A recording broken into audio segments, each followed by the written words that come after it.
heard my own voice calling my name from inside the silo. The problem was, I was standing outside.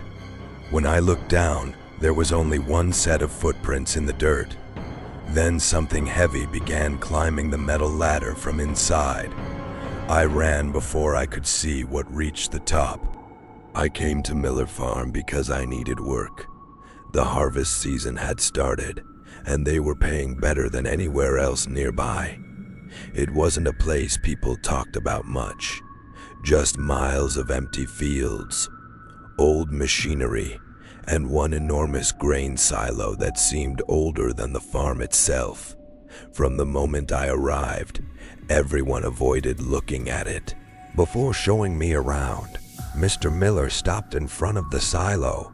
"You can work anywhere on this farm," he said quietly, "but after sunset, never answer anyone calling your name from inside that silo." I waited for him to smile. He never did. The rule sounded ridiculous. I figured kids had probably dared each other to hide inside, or maybe workers liked playing tricks on newcomers. Still, nobody went near the silo after dark, not even Mr. Miller.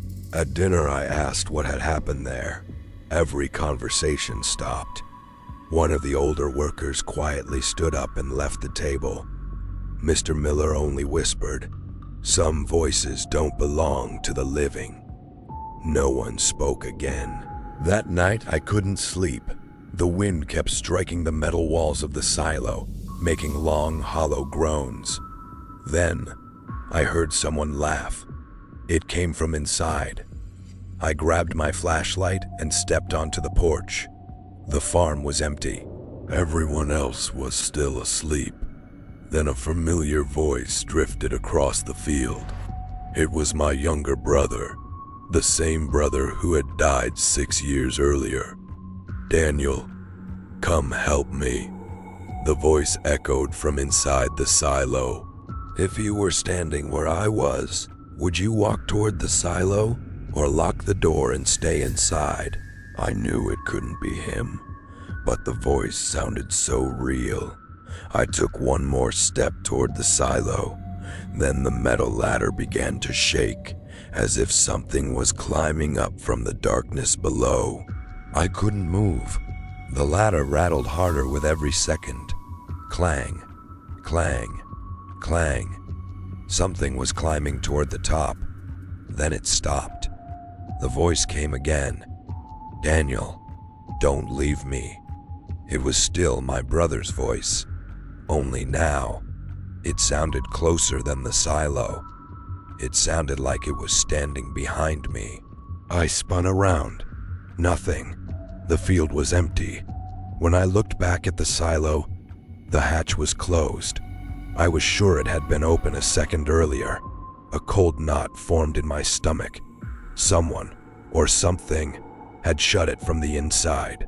If you heard the voice of someone you lost, would curiosity win, or would you walk away? Every instinct told me to leave. Instead, I pulled the door open. The smell hit me first.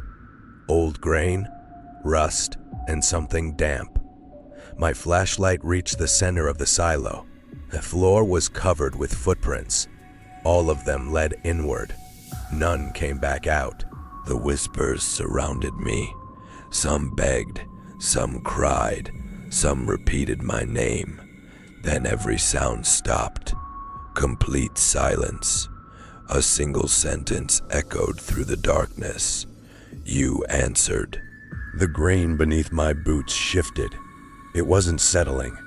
It was moving. Hands burst from beneath the grain, grabbing my ankles. I tore free and sprinted toward the exit. The heavy steel door slammed shut before I could reach it. I couldn't force the door open. The only way out was the ladder leading to the roof.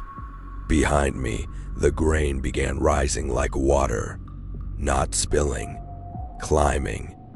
The whispers turned into screams. Every rung felt slower. Every breath burned. Just as I reached the hatch, a hand wrapped around my boot, ice cold. I kicked with everything I had. The grip vanished. I threw myself onto the roof and slammed the hatch shut. The screaming stopped instantly.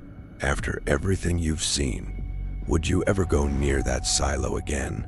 At sunrise, I packed my truck. I didn't wait to be paid. Mr. Miller watched me leave. He didn't ask why. He only nodded. You heard them, didn't you? I never answered. I never went back. Months later, I learned the farm had been abandoned. No workers, no owner. Just one empty grain silo standing in the middle of the fields, waiting. Years later, I found an old newspaper about Miller Farm. Inside was a photograph taken decades before I was born. Standing beside the silo was a line of workers. One of them looked exactly like me. On the back of the photo, someone had written, "The silo never calls strangers, only the people who already belong to it."